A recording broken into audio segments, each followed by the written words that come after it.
young women, you have businesses in food, or what is popularly known as mama and tili. These are businesses that require very little capital. You can even start with just 2 or 3 kilos, and it can take you from one place to another. UNHCR by empires. Now, Sheikh Capital Africa stands at the forefront of the new conquest. This time, there are no flags, no boots, no borders. Redrawn, the race is now let's reel from Silicon Valley, Sheng Wall Street to the Pearl River Delta. ISO fixed the continent. Youth in cities and tomorrow. Billboards shine, data floods the towers, cargo floods the ports, behind all the commotion. In Dar es Salaam, the air buzzes with this energy. Buses carry ads for betting apps and banking startups. Sharks are found, battles and price wars ensue. And everywhere, the question is loans. This wounds the future. When we talk about business, any business can change a person's life. It all depends on how seriously they approach it. There is no business where we can say, this business here will definitely take someone from one level to another. It all depends on the seriousness someone brings to that business. Or from my own experience, if we talk about businesses with low income, I can never say that someone can't make it somewhere as long as they are serious. For example, if we talk about the food business is a business that is always in demand. People need food every day, they need to eat, they need to do everything. So let's talk about the food business, especially selling cooked food. It's a good business that can really help someone. Also, the business of selling grains, bringing them from upcountry to Dar es Salaam is a good business. Transporting grains from upcountry like rice, maize, and so on to Dar es Salaam is a good business that can be profitable. These things like baking cakes and such are also another business that, from my own experience, if someone takes it seriously, it can really give you something in life. These are things like workshops. For someone who has some experience with workshops, things to do with cars, cars can be a business, maybe weddings, welding work if you have your own good equipment, or even small repairs like fixing motorcycles and such. If you have decent capital and you take the business seriously, it can really give you something. Yeah, I think that's it. The other thing I mentioned is these days what's really popular is running a small canteen or an M-Pesa business. Money, especially for those businesses that use the M-Pesa system or banks, is for those who have a bit of capital. Businesses that deal with money are good if you set up in a good location where there are enough people gathered. It's a business that pays well if you are serious about it. Why am I telling you this? Businesses that Tanzanians with middle and low income can do. In all areas of Tanzania, first of all, the businesses or activities you can get involved in include agriculture and small businesses, which can be very profitable. For example, businesses like selling household goods, selling things like clothes, as people who have done business know, especially in retail. That's it. But for people who live in rural areas or in places where the markets are a bit smaller, they can engage in small-scale production businesses like agriculture, for example. Exactly. Businesses that low-income Tanzanians can do to change their lives include livestock keeping, first and foremost. Livestock keeping helps a lot of people. For example, when you keep chickens, once you start raising chickens, within 3 to 6 months, you can sell them. And you'll find that the cost of raising them isn't very high, depending on the kind of work you need to do to earn income quickly. So for people with low income, if they focus on livestock keeping, it can help them achieve their goals. Poultry farming. In Africa, the first computer was 8 desktops. It was a phone, and that changed everything. Tanzania is mobile first, mobile fast, and mobile dependent. In every pocket, there's a portal to the global economy. A gag, a game alone, a dream. Chinese companies like Huawei build the network, while Western firms like Media are on the platforms. Indian firms lead in exporting fintech, but the soul of the system is Tanzanian. A bowed rider streams music as white flies. The next client is a street vendor making a tax payment via PISA. A university student houses Chag.pt, Torit his V. They never want data, they build on data, and whoever controls the network controls the narrative. Small businesses can use social media networks to benefit their work and their businesses.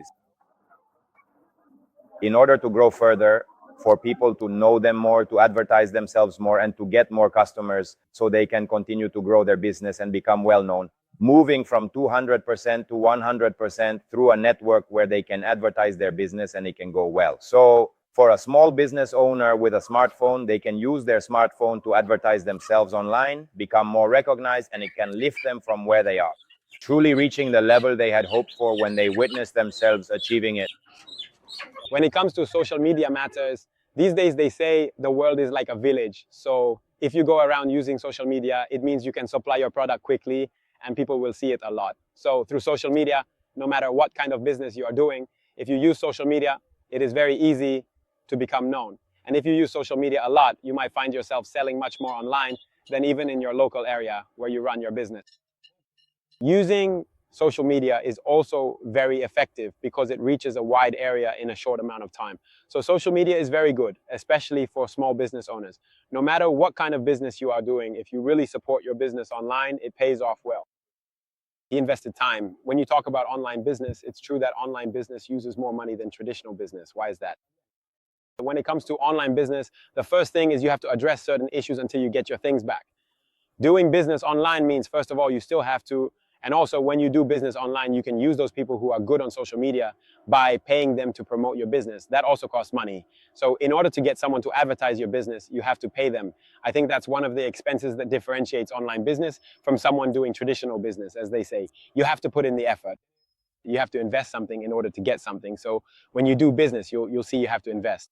Social media serves as a tool that can help you gain more and more customers. For example, you can showcase the work you do or the things you are involved in by spending time on social media platforms so that they can reach a large audience, a big number of people, so that more and more people see them, which helps expand the reach of people who will contribute to increasing their income in their business through what? Through social media.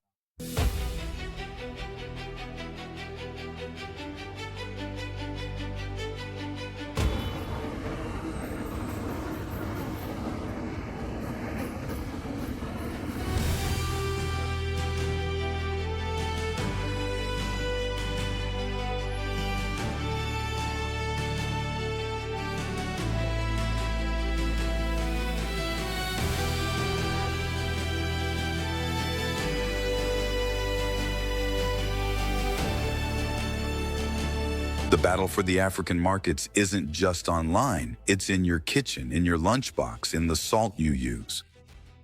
For decades, multinational giants have sold processed, convenient products with long shelf lives, big marketing budgets, and glamour. But now, local champions are rising with even deeper roots. Brands like Bakresa, Azam, West Brom, Different Dream, Maiden, Africa, and Soundya Africa. Caught between the glitzy supermarkets and the bustling local markets, the consumer must make choices. Loyalty, affordability, Lagos, you're local.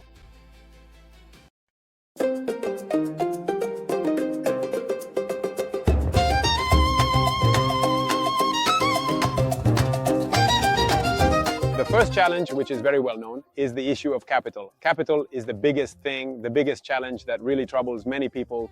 Capital is the thing that has always been very hard to get. So I think the very first challenge that troubles every Tanzanian is the issue of capital. Also, I think the second challenge is for the Tanzanian themselves now. People lack business education. You know, someone opens a business that they have no experience with it and they lack guidance, but there are so many platforms that teach business, whether online or even in the streets. So these are small platforms that just focus on teaching business. Now, I think the biggest thing, the major challenge that many young Tanzanians face is that they lack business education. Education that is practical or general business knowledge, like how to manage your money, how to invest it, how to save your money. So I think the most important thing here is business education. Challenge number one. The businesses we run, their security is very limited, especially in the markets. You'll find that markets catch fire for unknown reasons, reasons that are not clear. So you'll find that someone has already invested their small capital, maybe borrowed from their child or sold a piece of land back in the village, comes here to the market and invests their capital. But after a month, 2 weeks or 3 weeks, you'll find the market has caught fire and they've lost all the money they invested from the village. They find themselves left with nothing, but among other challenges, the taxes are very high. If you compare with those who have bigger businesses, their taxes are different. When you compare us who are doing these small businesses here in the markets, that's a challenge I also face. The significant problem, the really big problem that I currently observe is that there are numerous small-scale citizens, many individuals who genuinely need to expand and grow their businesses to the level of established companies or to effectively reach other much bigger stages in their development. The main obstacle I see for them is income or low economic status, and this situation discourages the dreams of many people who have plans to own companies or other businesses. Another issue is education. Someone may not have the knowledge about cooperatives or companies. They don't know what these companies require, what basic things are needed, how many employees are necessary, or what kind of educated people are needed for certain roles. Lack of education and lack of income. A low or insufficient income is a major challenge that holds people back from achieving their dreams or significant success, such as owning a company. First of all, it's those who have capital. The very first thing that makes it difficult for small business owners when they want to move from that level to opening companies is that capital becomes a challenge.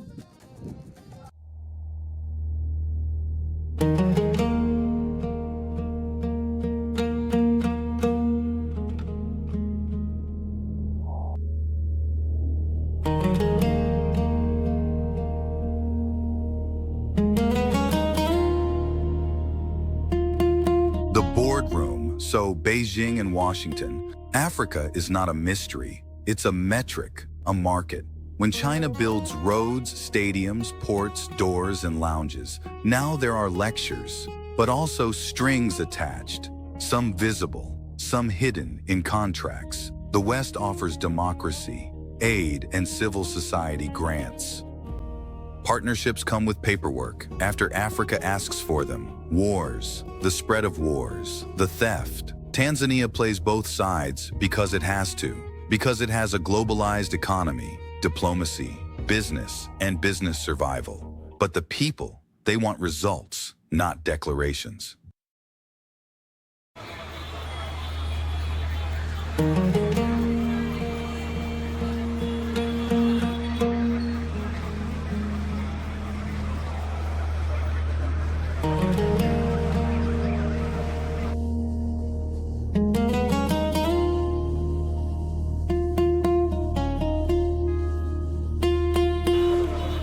All the small businesses, meaning the street vendors, even if you go to the city neighborhoods, Kariakou, wherever, all those businesses that used to be run by locals, small businesses like selling peanuts on the street, are now sometimes being run by the Chinese, selling Henry bags, seeds. These bags, shopping bags, these are businesses that have been taken over. Now you find that a Chinese person controls the market for these bags used to carry various things. These are things that could have easily been done by an ordinary person just to earn a little extra income. Which a lot of people from outside have gotten involved in, and I must say, which is good. But also, as members of parliament, we need to put a bit more effort into issues that are essential, like transportation. Right now, if you look at the big transportation businesses, most of the companies are owned by foreigners, by the Chinese. If you look at many companies, even postal services, I don't know where, but in many places, most of those companies are owned by foreigners. And honestly, it's a good business. The transportation business right now is something big, and it's going to grow a lot. So in this business, most of the owners are foreigners. Now, Tanzanians, if we could wake up to this fact, it would be really good, especially if we had the capital and effort, because transportation is a very good business and It pays well. These are businesses that have been taken over by foreigners. The number one business first is livestock keeping, which I see that foreigners have entered this field. For example, the Chinese are now heavily involved in livestock keeping. But if you tell a Tanzanian to do it, they see it as something that would be embarrassing or too exhausting to engage in agriculture. But another issue is the matter of farming. When it comes to farming, people see getting involved in agriculture as a waste of time, something that just tires you out, and they feel like it delays them from reaching their goals. Yet these are the very jobs that foreigners have heavily invested in, especially with modern farming methods. But the businesses that I see have truly been taken over by foreigners are not that many here in Tanzania. It's mainly in sectors like the business sector. If you look at the recent past compared to now, there have been a lot of complaints from small traders in Kariakou saying that their markets and shops are overcrowded, mostly with people from China. It has reached a point where the government has had to issue an official statement about it. That is, the Chinese who are there have been restricted. They are not allowed to engage in small-scale businesses. Those businesses are meant for whom? They are meant for the locals, for the native citizens. So in my view, the sector that has been most infiltrated by foreigners is the retail business sector. These shops, clothing stores for example, and also the transportation sector, or rather the transport industry, like buses. Many of those buses used to be heavily owned by foreigners. They are largely owned by foreigners.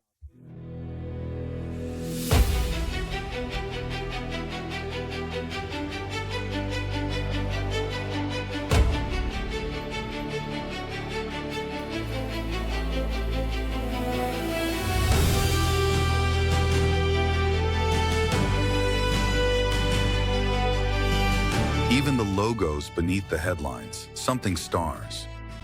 Young holder in Dar Locus Fittest app. A wavered Morogoro exports fashion to Berlin. If you don't hope, nor delivers plant ancient studio by. These are not charity cases. They are competitors, and they speak the language of ambition. They do not wait for aid. They demand opportunity. Because Africa is not passive. Africa is not poor. It is simply in progress.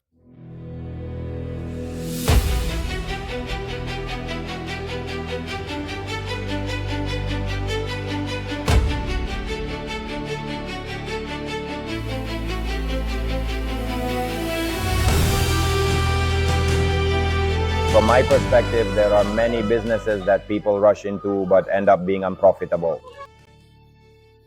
And businesses like Boda Boda, motorcycle taxi. For example, with Boda Boda, you'll find that people enter into contracts. They enter into contracts to acquire motorcycles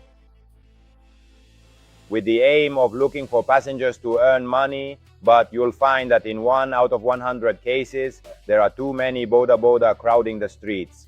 So you find that a person is tempted to take out a loan or enter into a contract maybe. Once he gets the motorcycle, you might find that he fails to fulfill the contract because of how hard the work is, since there are so many Boda Boda everywhere. Now, there are Boda Boda at every street corner, not just 50 or 40 in the whole country, but many more. So, for example, if they get involved in such jobs, you'll find that they face major challenges, yet they still insist on sticking with them and refuse to engage in other activities that could actually help them achieve their goal. I know a lot of businesses from my time because I've spent a lot of time around these university areas, and many young people really like, I'm not saying it's bad or that it delays making money, but a large percentage of them are drawn to selling clothes. And someone gets a small amount of capital, opens their own shop, puts in 2 or 3 racks. It's a good business too. I'm not saying it's a bad thing, but a lot of people rush into that business. You find someone doing it. But if you look at the competition in the area where you open, there are more than 10 shops all selling the same thing, and there's no real difference. Maybe you just add something small right there, so it becomes a bit hard to break through. But it's a good business, though a very large percentage of young people really like to do that, open a clothing shop. So it's a good business. These are businesses that many people keep rushing into, which end up preventing them from making progress. For example, many of the businesses that young people like to do these days are hard liquor businesses. Alcohol, yes, hard liquor businesses are what young people really like to get into, but personally, I believe they never really push them forward. Most of those who have been to prison, the jobs they do are these kinds of jobs. As they call it, winga winga, most students don't like to get involved in those tough jobs, those hard jobs. Like, for example, if they aren't placed, they started with tough jobs like farming, but they end up choosing those jobs where people just sit and take it easy. These are the kinds of jobs they post online, and those are the jobs that most young people rushed into because those jobs are considered very marketable. But in my view, those jobs still require them to look for even better alternative ways that can provide them with more reliable and better income.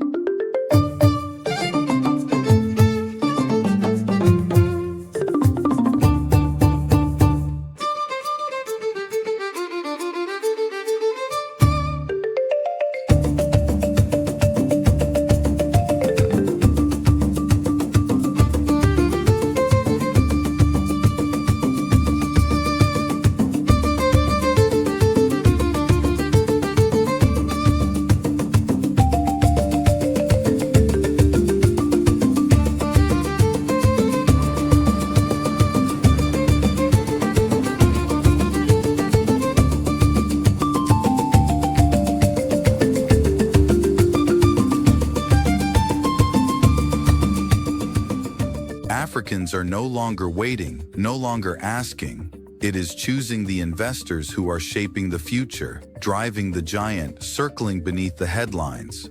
The real fight is about dignity, control, direction, and Tanzania. On the streets of Dar, the answer grows louder every day. We are not a market. We are a movement. We are not your next billion consumers. We are the creators of the next billion ideas.